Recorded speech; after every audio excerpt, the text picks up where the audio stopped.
What's the word? What's the word, guys? It's your boy Lone Star T, and today we are going to be reacting to the Devin Booker trade situation is stupid by Little Rusky Buskets.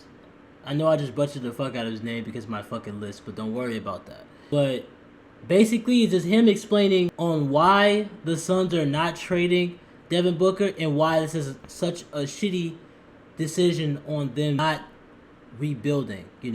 It's basically just that. So before I even get into the video, I want to make sure to say this: only 0.5% of y'all is subscribed to this channel. So that means a small, very small percentile of y'all is subscribed. If y'all want me to post more often and everything like that, make sure to hit subscribe, because I not only do reaction videos, I will be doing discussions and also be doing 2K videos and other gaming videos, do long videos as well. I'm not just going to be just labeled as this one YouTube channel. I'm going to be the Mr. Versatile of this channel here. The more subscribers I get, the more I'm going to start, expanding. But anyways, enough with the monologue. Let's just get right into the video, basically. The whole shebang. Hello everybody, welcome to Little Rusty Bucket. Subscribe to the channel and drop a like on this video. So, the Phoenix Suns are reportedly not too interested in trading Devin Booker in this offseason, which I think is rather stupid for a variety of reasons, and hopefully I manage to tackle all of them throughout this video. I don't know, lately, sometimes my confidence in my off-the-dome ability slips back and forth. Right now, not feeling great about it, but we're gonna talk about Devin Booker and the Suns, because the Phoenix Suns have been my white whale for the past couple of years, except it's not much of a white whale. It's like a white cricket. Very beatable, very easy to be correct about them. In fact, I don't know if there is a franchise that I have had a more successful correct about hit rate than I have with the Phoenix Suns. Pretty much Kevin Durant trade onward. Literally, like, a couple of months after the trade was even made, I was like, I think they're going to regret the Kevin Durant trade, and it will end up biting them in the ass. And that's exactly what has happened. But then, it's going to be a hot take here where I'm about to say, but the Kevin Durant trade wasn't as bad as we thought. The only reason why it turned out as bad is because of literally trading for Bradley Beal. We all thought it would be good on paper to have Bradley Beal on that roster because he's a combo guard who could switch to being a guard. To switch to being literally a point guard. So if he needs to be the scorer, he could be the scorer. If he needs to be a point guard, he could basically be the point guard. And we all thought that would be a good idea to relieve some tension for Devin Booker, to make Devin Booker more of an off-ball player, because Devin Booker can also play off-ball. We all saw what he could play off-ball a little bit. He could do off-ball shooting, all that stuff. And also having Durant, we all thought that was going to be unstoppable offense. But it has turned out bad because they don't have no defensive depth. They have no depth besides them. They only have those three, and that's really all they had. And that's why it turned out a lot worse than what the fuck it was supposed to be. they doubled down and made it significantly worse by then trading for a player of near equal salary to Durant and Devin Booker, despite the fact that he's not even half as good of a player as those two players. And of course, I'm talking about Bradley Beal. And the irony of Bradley Beal being on this team is that it's kind of essentially just foreshadowing for what Devin Booker's career is going to look like from this point going forward. Because I'll tell you what, I think a Kevin Durant trade could net you something good enough to build a respectable team, because Devin Booker is a very good player. But the best case scenario, best possible outcome for you here is that you're like a play-in team. In the Western Conference, you think you're going to be a good team with Devin Booker and whatever you get from a Kevin Durant trade. Well, I'm sorry to say that is very far from the case. So they can offer him a $150 million extension, and that's just for 2 years. So that would have him being paid until 2030, and from the 2025-2026 season through the 2029-2030 season, Devin Booker will be making $321 million. A lot of cheddar for Devin Booker, who, while I think Devin is very good, he isn't a top 8 player in the NBA. He can sometimes flirt with that top 10 category. I think he's better than Kevin Durant personally, and I think me personally, I think Devin Booker. I know I'm underrating Devin Booker when I say this, but I think he's a top 10. I think he's a top 10 to top 15 type of player. I don't know, just the way how he's not good enough to be a number one option on a championship team, and he's like not really that good enough to be a second option. We saw how he was a second option and a first option basically, and see how that led up to, and it didn't really fare out as much. He's like a third option. He's a nice third option on a championship team. So honestly, I think he's a top 15 player in the league though. That's just my opinion. I don't know if he's better than Durant now though. I don't know. Kind of felt that the whole time that Unpopular that opinion, duo though. has existed. He is not anywhere near my first choice for a guy to build a team around. In the most ideal world, he ends up being just a remarkable second option, but that's obviously not going to happen in this case. Otherwise, I think Devin Booker makes for a guy who can be your first option to get you to a first-round exit where you win maybe one game. Maybe 2 or 3 if you have a really competent team around him, but the odds that they can manage to do that are rather low. And what makes this worse is that your Kevin Durant trade is also going to be one that is centered on win-now moves rather than what your future looks like. I'm sure there can be some degree of both in there, which I've always said that playing both sides of the now and the future youth movement is a very bad idea. But We already saw what happened to the Warriors when they did that shit. They barely played Kuminga any minutes and everything like that, or Moody, or I mean they tried with James Wiseman, but James Wiseman was at a position of need, so they had no choice but to play James Wiseman those type of minutes. And look how the way he turned out. They barely didn't prioritize really in their development as much as they should. So we already saw what happened with the Warriors when they tried that shit. That shit didn't work out at all. Now they really don't have no future. They only have fucking an old Steph, and an old Jimmy, and an old Draymond. Like in a couple years, they gonna have to rebuild. Like they're gonna be shit for the next couple years after, those three after those three retire. They'll have really no future. could theoretically trade for like 3 good role players plus 3 first-round picks. That might be a bit steep for Kevin Durant at this stage in his career. One first round pick, one top first round pick, and like a mid first round pick. Maybe like 3 mid first round picks for that. Maybe like 3 first round, not like top, but like mid first round picks for that.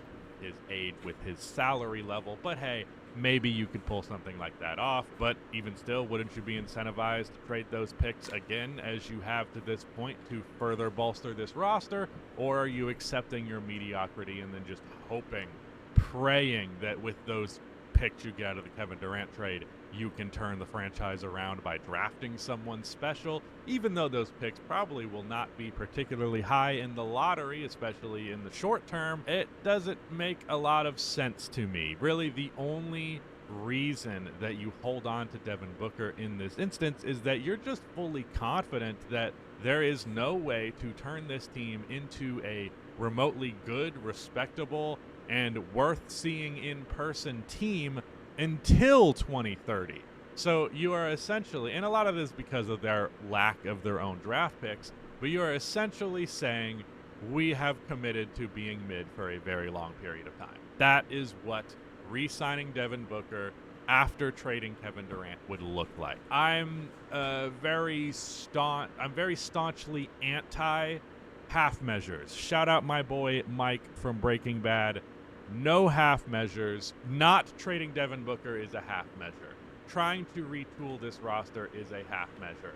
This is unsalvageable. The closest thing you can get to salvaging it is turning this team into a bad playoff team, which means technically still a playoff team, but getting your ass kicked in the first round. So this is annoying for the future of the Suns, because trading Devin Booker, you're going to get more for him than you are for Kevin Durant. And that's just what I'm saying. Like, honestly, if y'all trade Booker, y'all might as well just rebuild. At this point, y'all at the point where if y'all gonna trade Durant, y'all might as well just at this point rebuild because y'all already saw what happened when the trio played together and y'all didn't have enough money to go out and go improve y'all depth or improve y'all center position. You know, y'all interior force to improve that side, y'all interior to improve y'all overall outside of y'all three depth. So like y'all saw what happened when y'all had all three. You know, when you picked up Durant, when you picked up Beal, like when y'all have these three on the payroll, y'all saw what happened. Y'all might as well just blow it up. Y'all have no choice but to keep Bill until his contract expire. Y'all have no choice but to do that. So if I was them, I would have been trade Booker for some picks and got right back to rebuilding and just build from the draft. Y'all could have got the shit back for the Rockets. If I was them, I would have got some assets from the Rockets and would have got some picks too for Booker. But if you keep him and trade Kevin Durant, then you're also going to be trading Kevin Durant for more win-now pieces. But if you trade both of them, you can focus entirely on your future. You can focus entirely on getting prospects on the roster. And you can focus entirely on getting draft picks.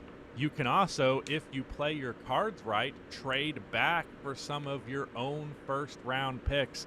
In fact, I believe that's what the Brooklyn Nets did with the Kevin Durant trade. I know that happened in a trade recently where a team traded for their own first back, and that was like the main staple of the trade. I can't remember specifically who it was, but I think I'm right about that. Yeah, I think Either it was. way, you could trade for your own first or two. You know, these guys are good enough that you can make that happen, whether it's directly with the team that has that pick or by moving some other stuff around, getting a third team involved, etc. Like, there's ways to do it. I think they're just so sure that they're not going to dig themselves out of the hole they're in anytime soon that they'd rather just not sink further into that hole. And I guess this is the best way to do that. I hate it for that franchise. I hate it for them. I hate it for Devin Booker because, like I said, Bradley Beal-esque. I don't want him to be the guy who spends most of his career, or at least a large portion of it, on a team that had no fucking shot, because after their first year championship finals run, their year after that finals run, from the year following that onward, this Phoenix Suns team has been a joke. This is what they should have did instead of fucking trading for Durant though at the same time, which I wish they didn't really do.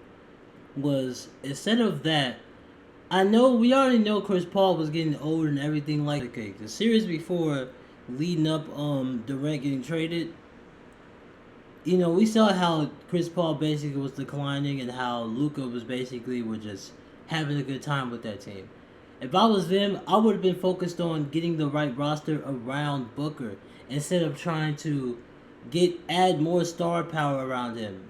Booker do not need stars around him. Booker needs depth. Needs depth around him. Needs another, needs that floor general. Needs another playmaker beside him so that he don't have to worry about being point guard, which he basically was at one point. We basically played point guard. Make him play off the ball from time to time. Make him, make it a little bit more easier for him to score, Give him some more spacing. That's what they should have been prioritizing in, instead of adding more star power. Now their whole payroll is fucked up. They can't get depth outside of those three. You know what I'm saying? That's why they put themselves in this fucking square box. And that they can't unlock. That's the best way I could just say about that. There's people who thought they were legit. There's people who picked them to beat the Timberwolves, which still baffles me. Yeah, that was stupid for that one. I admit that was stupid for that one. The Timberwolves were a better team. Lose that series, and it wasn't even about a belief in the Timberwolves so much as one team's an NBA team and the other team is Devin Booker and Kevin Durant, and that philosophy of we have the superstars, you don't, doesn't fucking work in 2024. It didn't work before they traded for Kevin Durant. This has been the direction the NBA has gone in for a long while now, and they just took a very old school mentality to building this roster, and it got them here. But I hate this for Devin Booker because I want Devin Booker to be on a competitive team, and I hate this for the teams that could potentially trade for him. All parties involved, whatever team would trade for Booker, Devin Booker himself, and the Phoenix Suns, are all coming out short because of not trading Devin Booker. I think it is the obvious choice to trade Devin Booker. And I think y'all trading him now is trading him where his value could be at is like one of his highest right now. Like this is the good time to trade him where the team is bad and where he's most needed. Because if y'all trade him now, y'all be able to rebuild, be able to get some picks. Y'all be able to have picks to fall back on, just in case if Booker doesn't, just in case if this shit doesn't work out. Of course, it's not gonna work out. They know they're gonna be mid, but just in case if they wanted to trade Booker, and they could just get assets for it. They could get better assets than they could get later on. If you get what I'm trying to say, that's all I'm basically saying. They missed out on the chance of doing that, so now they are fucked, and they backed into a corner, which I hate that for Booker. I do want Booker to succeed. Booker spent all that time to improve all that skills he had. He went from being just a score-first player to being an all-around player. Booker could be a good-ass passer, a good-ass off-ball player, a good-ass shooter, and can play decent defense. All he needed was just people around him. Was just depth around him. They didn't focus on depth. And that was just the fucked up part about it, I think it's ridiculous. That's all I'm going to keep repeating. To really think of anything else, because you're not salvaging this roster. I cannot highlight enough the degree of destitute this roster is in terms of assets. There are a few good role players on this team, like Royce O'Neal, who you can trade and get something for. And then you have Ryan Dunn, who's a young player who looks completely incapable of hitting a jump shot, but at the very least, he's a great defender, and he's not terrible at scoring inside the arc, at least at the rim. But that's basically it as far as young prospects go as well. There's nothing here. There's nothing here to build on, and the only way you're going to acquire building blocks is by trading Devin. And literally. Obviously, we can get to the real meat and potatoes of why I'm upset with this. I want Devin Booker on the fucking Detroit Pistons so bad. That is interesting, too. Devin Booker and Cade Cunningham on the same team. Honestly, I fuck with it because Devin Booker can play off the ball now a lot more than he probably did in the Suns, and he could be able to breathe because Cade is gonna be handling the ball 9 times out of 10. Well, 6 times out of the 10, while Booker could handle the ball too. And attack defenses in the mid-range. They both could just do that. I want to see him and Cade. But I prefer him in the Rockets, though. So bad. And I also specifically want the Eastern Conference to be the beneficiary of a star player being traded for once, because there's a good chance Giannis is going out west, and the balance of the conference is already bad enough. That's only going to make it worse. But no. Yet again, another top 10 NBA player, top 15, 20 NBA player is going to be in the Western Conference, and they're not going to be able to shine because being the, 15th best player in the NBA doesn't do jack shit for you when you're in a conference that features 9 of the top 15 players in the NBA.